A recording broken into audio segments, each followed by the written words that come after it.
Hi everyone, my name is Natasha Westover and welcome to Accounted International. Today I'm joined by Cat Briggs, who's an executive assistant to a CEO that I used to work for as the FD. So Cat and I worked together for about a year. Before then, Cat was part of Elevon and Orange, so she's been an executive assistant for a long time now. And today she really talks through her role, how broad it is in an organization, how she sits on the leadership team, how she impacts and influences the strategy. She also talks about how she takes care of HR and recruitment. And I found her one of the key roles in the last position I worked at as an FD in 2017 and 2018. And so that's why I wanted to bring her to Accounted International today to talk through our exchange of information, how I taught her a bit about finance, how she taught me a bit about the business. We go through that in great detail. And really what we're trying to say is this is one of the key roles for me as a finance person, building up the trust with the executive assistant so that we could support each other and rely on each other. As Kat also deals with recruitment, she gives a really, really practical view on LinkedIn, CVs, covering letters, things like this. She tells you what you should do, what you shouldn't do, and we give quite a lot of examples. So once again, there's a lot of information in this one, but really nice to get to know Kat a bit better. And also she'll be coming back in future to talk through more of the recruitment side of things with us. So sit back, enjoy, and if you have any questions, any feedback, or any ideas about who we should interview in future, please drop me a line on natasha@accountedinternational.com. Thank you. So do you want to introduce yourself and tell us a bit about you? Hi, I'm Kat. I'm an executive assistant. I've spent my entire career in administration support. And the reason I've done that is that I found that what drives me is being part of a successful team. I enjoy the variety that the role gives me and the opportunities to rise to new challenges because it's never the same one day to the next. And I think what's really interesting about your role is that you get to see so much of the business. So I am about to ask you about your interaction with the finance team and things like that. But I always think, and whenever we talk, and I've interviewed you before for a video, I love the fact that you can talk about how you get to see all of the business, and I don't think people realize that. So tell us all the juicy bits about that, Kat. Well, that's probably one of the biggest things about my role is that I do have eyes on a lot of confidential information. I have to take that seriously. But it also means that I'm aware of lots of things that are happening in the organisation before everyone else is. So that might be pay reviews, how that's going to look, who's affected, who's not affected, who's going to be happy, who's not going to be happy. But bringing some clarity to where that's going and fairness. But it could also be things like restructuring, where you know that nobody's really going to be happy about it, but there is a business need for it to occur. All of these things they've given me the opportunity to learn a lot more about business and where it's going. And the challenges of where you get the most reward, it might not be the easiest piece of the job, but when you work your way through it, you get the most reward out of it and feel the most proud of the work that you've done. So let's talk about your interactions with the finance team, because we worked together for around about a year and we obviously got to know each other quite well, which is why we're still in contact, why you're here, sharing all this great knowledge with us. But you had, from an executive assistant's point of view, and also you were responsible for the HR side of it. Yeah. Pretty much due to everything you covered, you had quite strong links to finance. So will you tell us a bit about that? And, from your side, rather than from me telling people what it's like working with an executive assistant, let's hear from you. So from an EA point of view, a relationship with finance is key, especially when you're supporting a CEO or even a commercial director, someone like that. You need to understand how finance works, what their processes are, even if you don't understand the numbers they're generating, but the processes they're following, so that you can give them the heads up of what they would see as a red flag. Whatever your boss is doing, because he might not be following process, and it's quite unlikely a CEO is going to be following process. He will want something to happen, and as an EA, you need to help make it happen. You're the one that needs to pick up. If he's placing an order for something, has a PO been raised? The approval part is sort of by the by, but are finance aware? Can they keep up? Can you make sure that that gap is plugged? And I'm a bit cheeky in that sense. In lots of my roles, I don't necessarily follow process. But as long as you make sure the right people have the right information, it's not a big issue. And you might be able to pick up on things that are far more to the point, or that might not be passed to finance ordinarily. So say the suggestion that somebody gets a bonus, an off-the-cuff remark or an agreement in a meeting, and say you hadn't been in the meeting, you're not aware, so you've not got any record, and just making sure that it's followed through, so that when we're doing forecasts, it's all picked up and put together. Yeah, I'm so glad you used those two examples, because I think on the first one, it wasn't actually just whoever your boss is, so whoever you're supporting, in this case it's the CEO. It was, I saw you doing that, whoever you were talking to, be it like someone on the leadership team or one of the managers. You're like, I need to get this ordered, I need to get a new whiteboard to go up here, I need to, and you're like, you need a PO, you need to do this. Like, you would literally walk through the office like bang, bang, bang, bang. So you were like, I think it's important to let finance people know, especially when they're new to finance and they're new to working in businesses, it's a new environment, that someone like you can really be a massive support to finance. Yeah. Not only on like what you were talking about, sort of how to spend money and get things done, how that process and things like that work. I think you were like a second layer of finance there, helping to educate people, because so much of it came through you. Yeah. But also, just can't remember the second thing you said actually, Kat. What was it? Like, about keeping you aware of things that are going on, the finance team, not just you, but the finance team, about decisions that are made that might impact you, that might have a cash impact or a forecasting impact. Yeah, I know. I would say, you might hate this description, but I would say you were like our super messenger.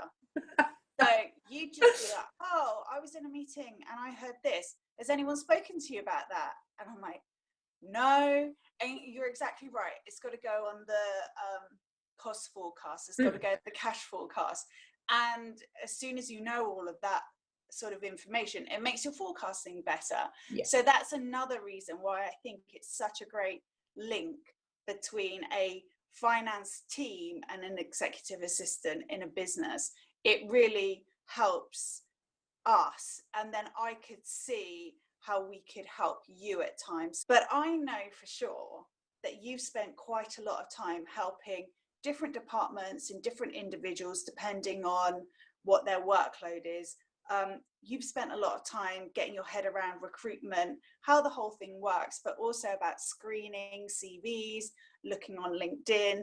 And I think some of that information might be quite useful for our finance professionals who are listening in, as to what someone like you, who's maybe screening stuff online all the time, what maybe some of the good things are that you've seen with CVs and the way people present themselves either online or in person, and then maybe some of the red flags, things that you obviously are allowed to share with us. Nothing, no dodgy red flags.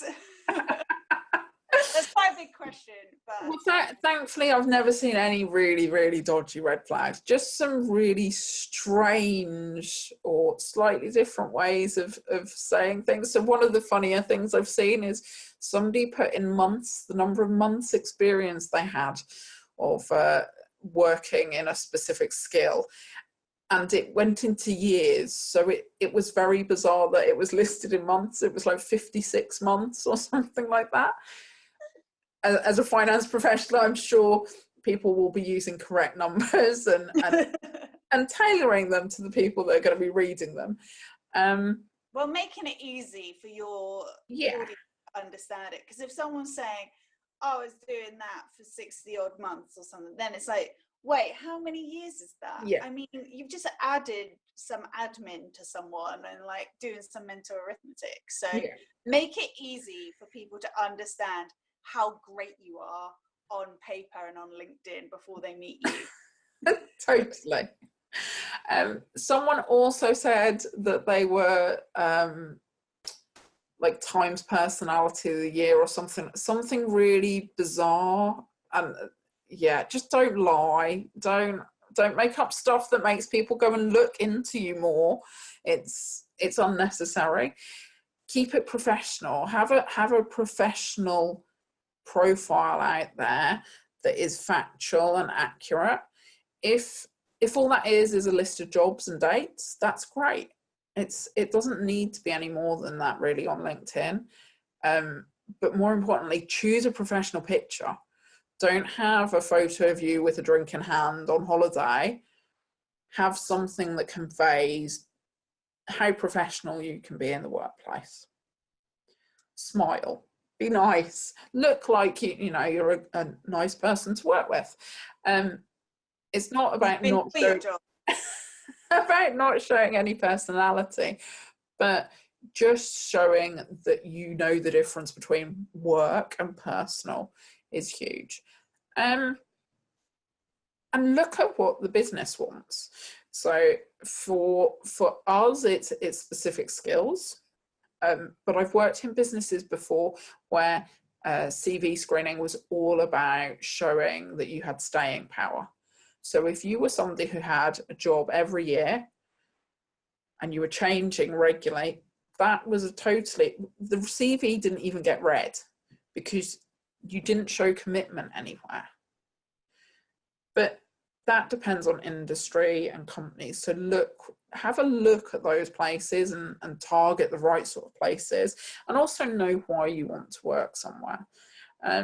Making a decision now about the type of industry you want to work in won't impact you later on if you want to change. As long as you know why you want to change and what's interesting and new about moving on, because you can talk about that. And once you can say, look, I understand that you might be looking for someone who has experience in X industry.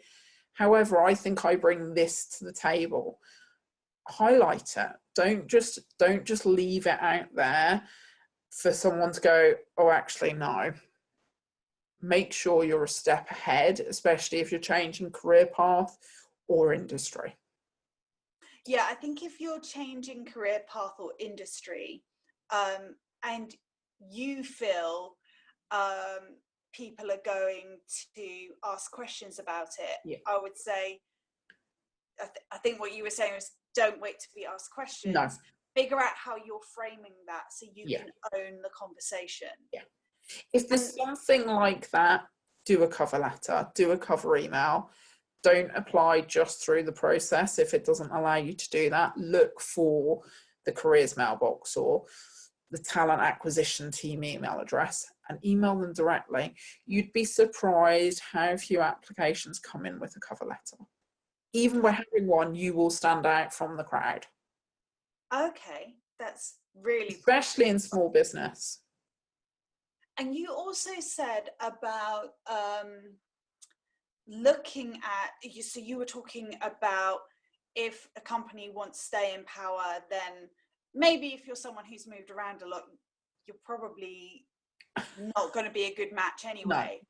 But maybe if you've identified the sort of company you want to work for or the industry you want to work in, have a look at what is generally accepted as the norm in that company or industry, and then re-engineer it back from there and go, okay, people seem to do this, whether you like it or not, that's what that company or that industry is actually used to, and people find comfort in that. They'll look for that time and time again. So if you're looking and they're going, it seems like their finance people have been, prior to going to that company, they had like 3-year stints everywhere else, they seem to value that, you know what you've got to do. So pick out where it is you want to be, where you want to end up, and then go, well, what does that look like? What sort of people do they pick? Where have they been? What have they been working on? And then re-engineer it back and start working on that now. I think that's what you just said, but flipped around, as to like, what can I do today?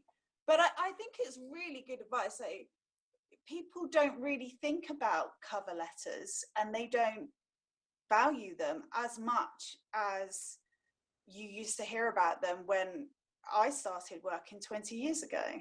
And I think especially with finance, if you're listing out your qualifications and your experience, and it's very process and task orientated, having something that stands you out from the crowd is going to help.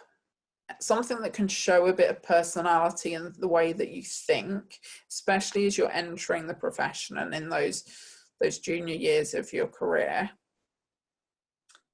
Yeah, for sure. But I think it comes back to what you were saying. Think about how you display that, because there's still a really constructive way you can display things like that on LinkedIn without it being like the two major things I get when I interview finance people is, I want to eventually work on strategy, but then they haven't thought it through. They don't know what that word really means.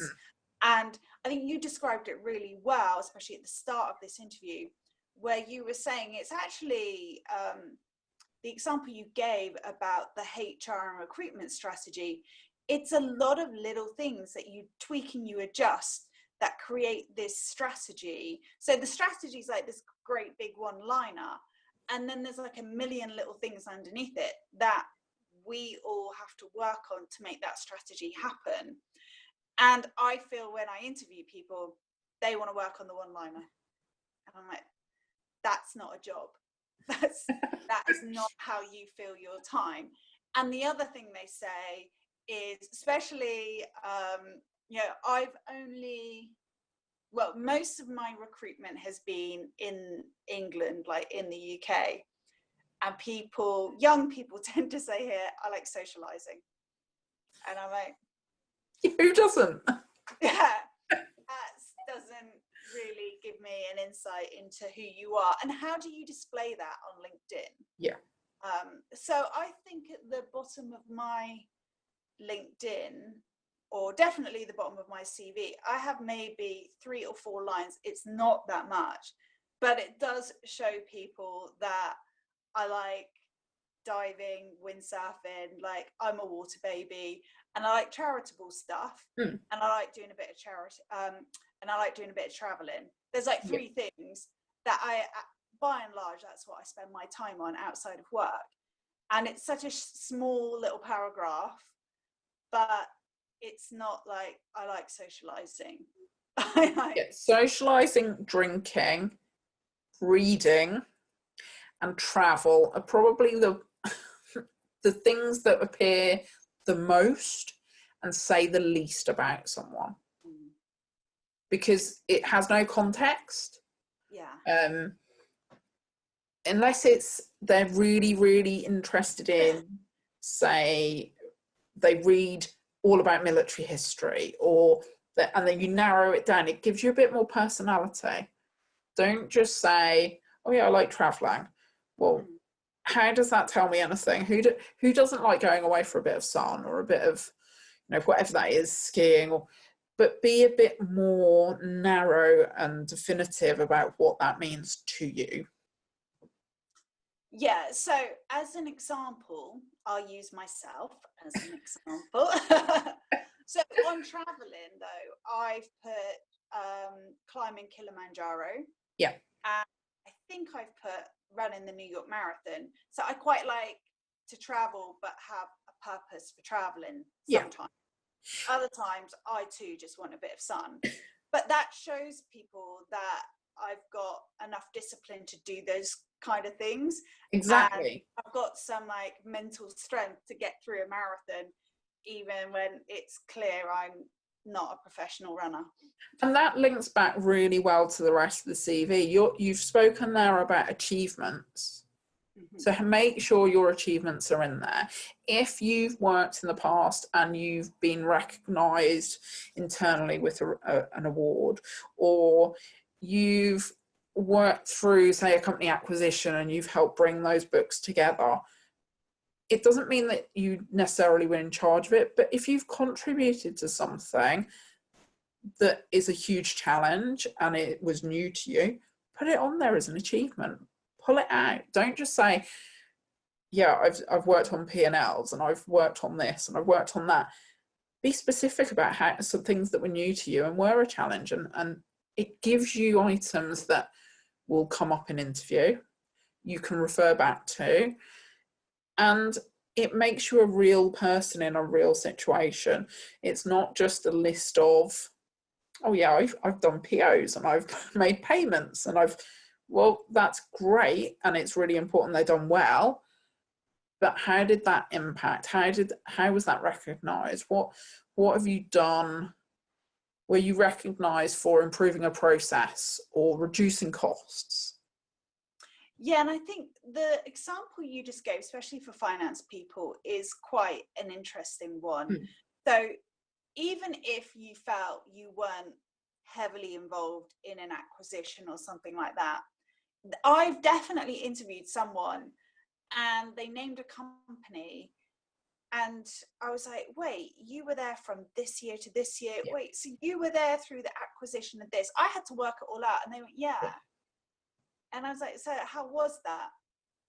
And they were talking about what they were working on. And yeah, they did a bit of work, but it wasn't on their CV. And what I drew from the conversation, just because I happened to know something about that company, was when we started talking, it wasn't really about the work they did towards that acquisition.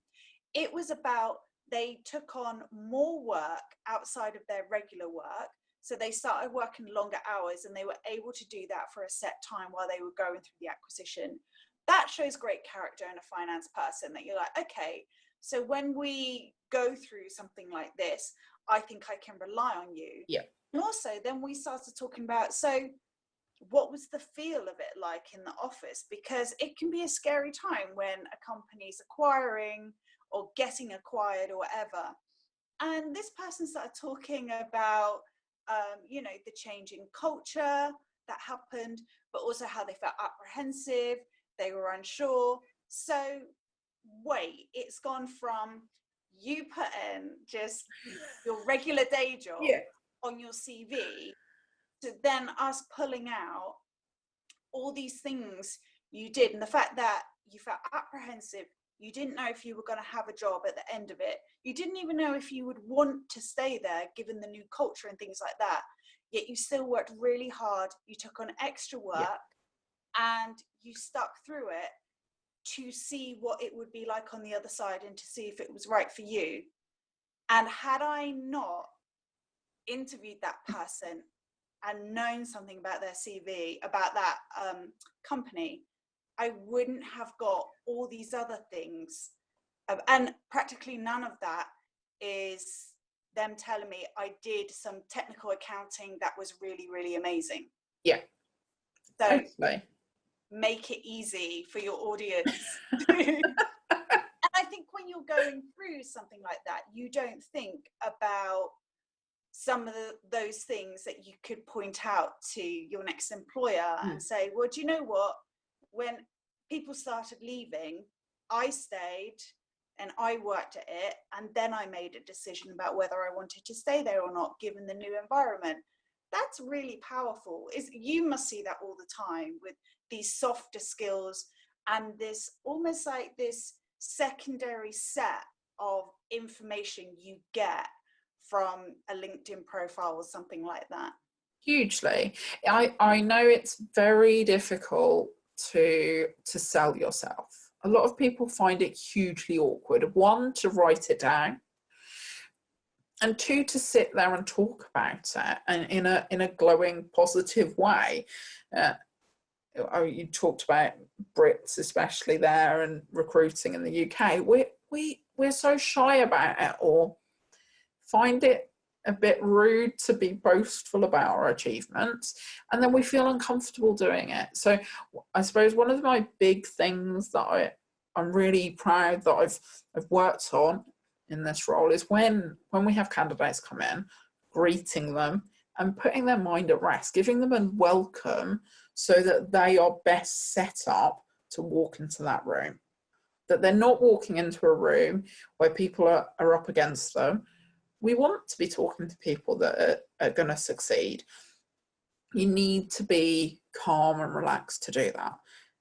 Everyone feels nerves, but just embrace that process, because the more you talk about yourself and the more self-aware you are, the more you can gauge if it's the right situation for you, because you know what you want out of a role. You know what kind of company you want to work in, what environment works best for you, and the people you want to surround yourself with. Yeah, and actually on that note, I think you're going to come back and work with us a bit more on helping to set the scene of going to an interview and going through the process of getting recruited. I'm sure you've agreed to that in the past, Kat. We've talked about lots of different ideas, so I'm more than happy to share. But I think it is, I always say to people, if someone's interviewing you, they are rooting for you, because they want you to be the one so that they can stop interviewing and get back to their job. Oh, they really do. They don't want to spend, no one wants their job to just be recruiting for this gap that they've got in their department, no matter how that gap's come about through growth. So it's a new role, or someone's left and they've got a gap. Yeah. No one, if you've got a gap, no one wants to spend their time recruiting. They just want that person. So they're rooting for you every time you walk through that door. And I think I definitely didn't feel like that when I was younger. I feel like that a lot more now, but not when I was younger. I think there is a thing that we all have, that building that self-confidence to understand the value that you bring to the table. And that's everyone in an organization. The role is being advertised, or you are sat there receiving a salary because there is value to that position existing. Well, how are you bringing the value? What is your standout thing? And like we were just talking about those situations where someone's been through an acquisition or a merger. You've lived that, you've breathed that, you're used to those pressures, and you know what makes you comfortable or uncomfortable, and you're willing to challenge it or sit tight and see how it plays out. That says a great deal about an individual.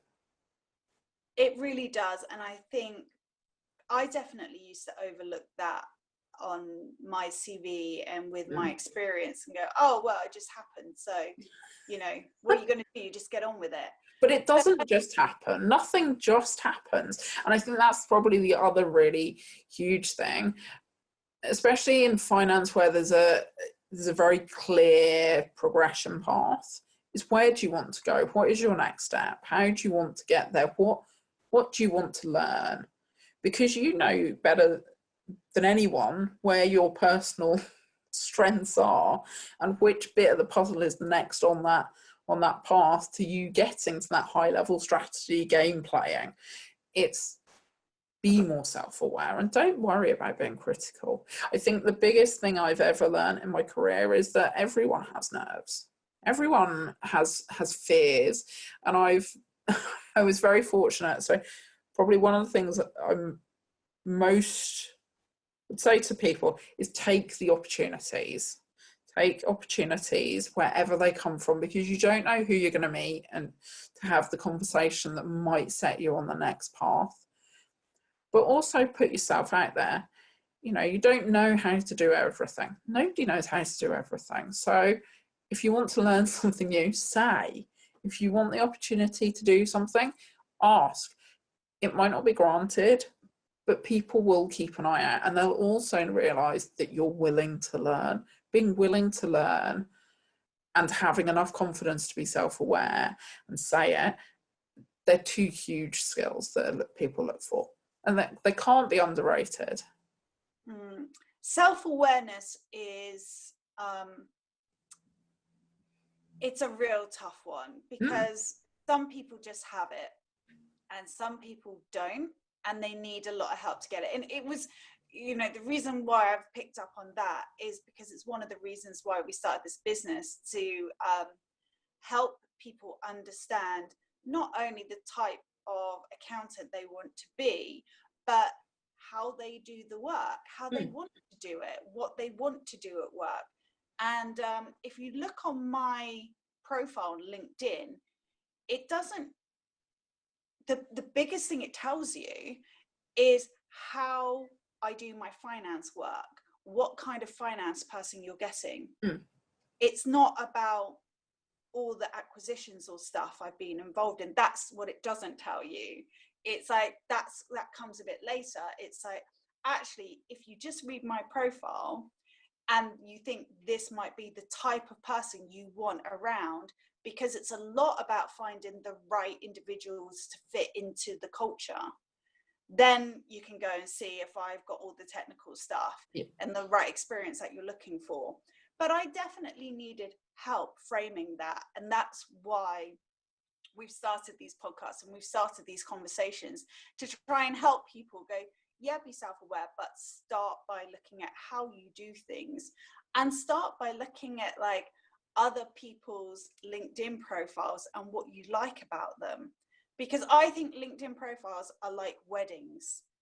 You go to someone's wedding and you sit there, whether you like it or not, and go, I like that, didn't really like that bit. And after you've been to a few weddings, you really have something to compare it to. And you're like, oh, I would take this bit from this wedding and this bit from this wedding. It's just one of those things. You can't help yourself. And that's what I would suggest people do on LinkedIn, is go and look at people's profiles and just read them and go, that bit worked really well. How can I do my version of that and put my stamp and my personality on it? And that goes for everything in work, is don't reinvent the wheel. go and mimic something else. Ask for someone for a template. Find a way that, you know, don't do 100% of the work yourself if you don't need to.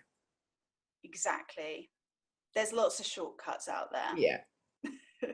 So when you were talking about the professional LinkedIn profile, I would say, especially to women, don't have your wedding photo on there. Or no.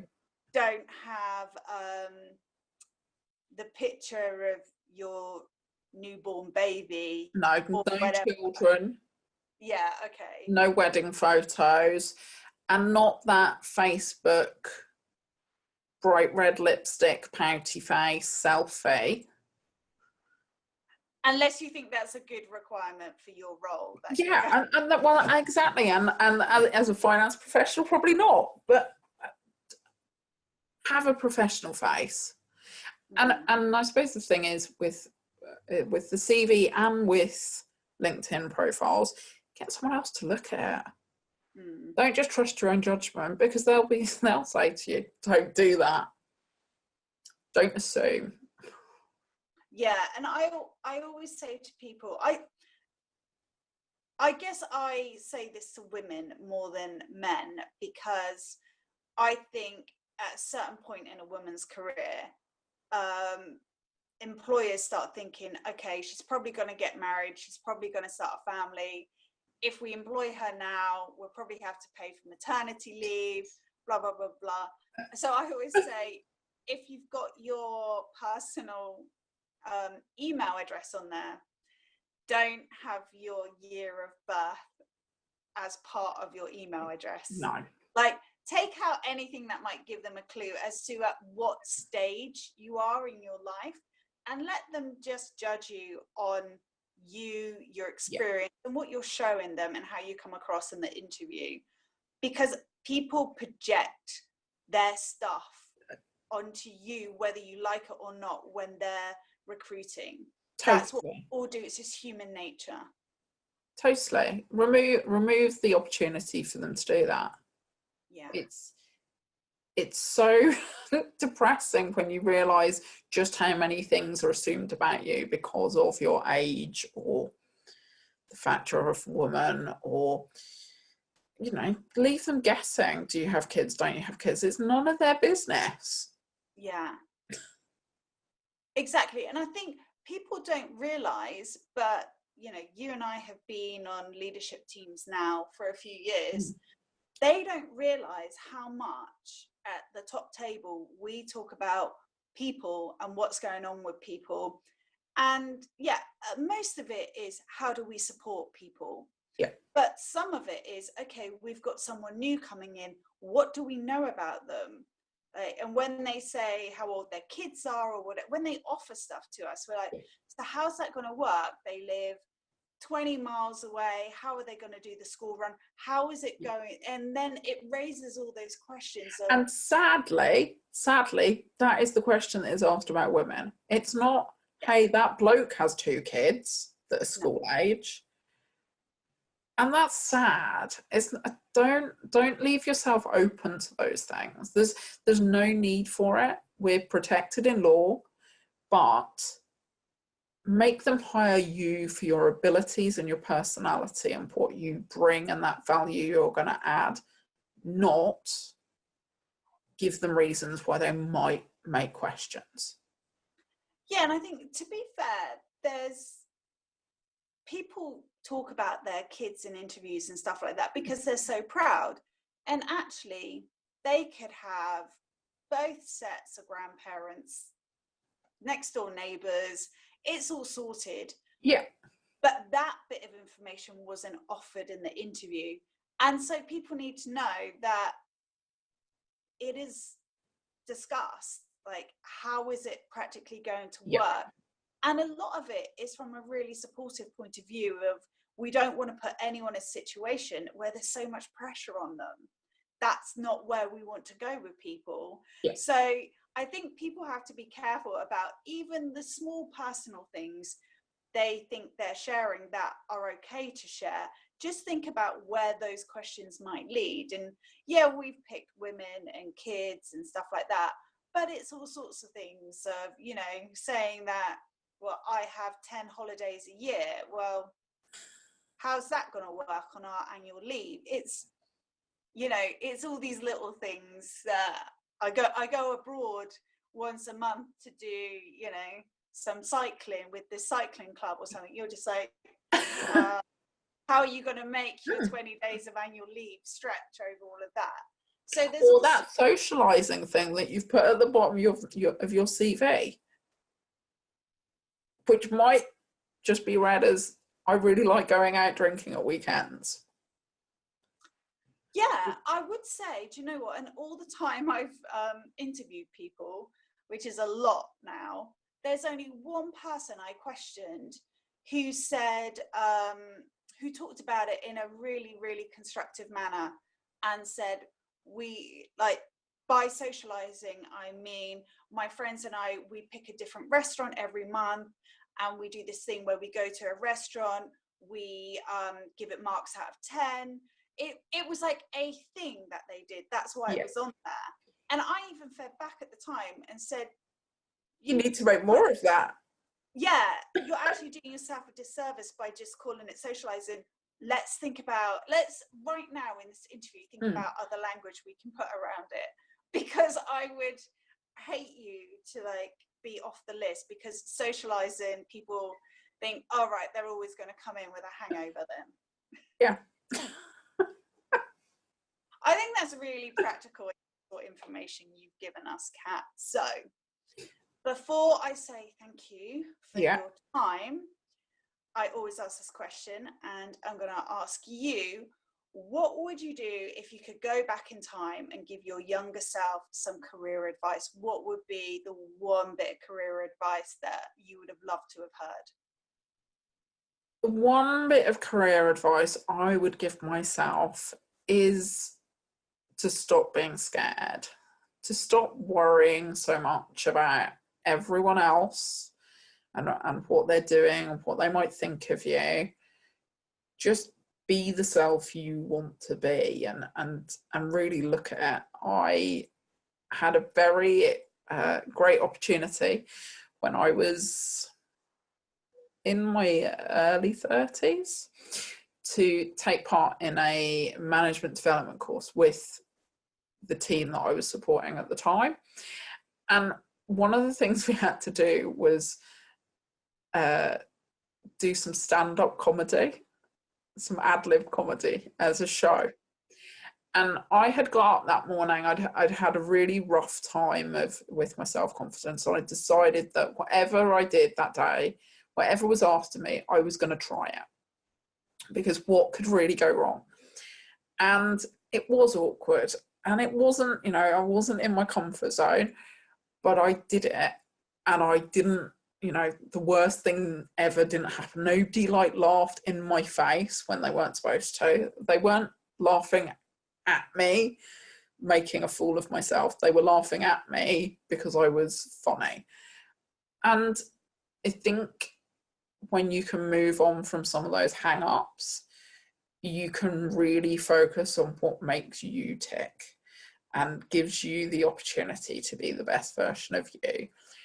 And that has made the biggest change for my fulfillment at work.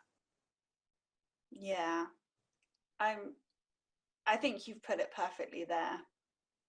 It's about living your most authentic version of you at work, isn't it? About having the confidence to do that. So I think that's perfect advice. Thank you so much for your time. I know you're busy, and I also know that we'll see you very soon here at Accounted International. So thanks, Kat. Thanks for having me.